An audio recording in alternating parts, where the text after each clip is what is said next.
Monday morning, that time once again. Look at the calendar. Time to have a chat with Roger Hahnel from TaxAid. Good morning, Roger. And even though it's morning, it's almost late. April 30th, this Thursday, is the filing deadline if you owe and want to avoid a penalty. Right, Leslie? Well, June 15th is the deadline for those with a small business and for their partners. But for most of us, it happens this week. You're not kidding, most of us.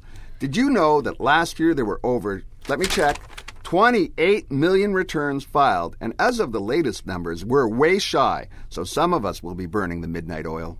I guess that means that there are millions and millions of returns to be filed in the next few days. But they don't close for business at midnight Thursday, you know. You can now e-file multiple return years, and they're accepted virtually every day. We should take a moment and talk about penalties, so our listeners realize that no one's going to jail, at least not at this point. You know, after April 30th, the penalty is 1% per month for the outstanding amount that you owe to the Canada Revenue Agency. Add to that the interest on that balance due, which is currently at 5%, and you still owe whatever you owe. It's like adding insult to injury, but no jail time for not filing yet. Sometimes, though, that can come later. As I mentioned, the self-employed filing deadline is June 15th.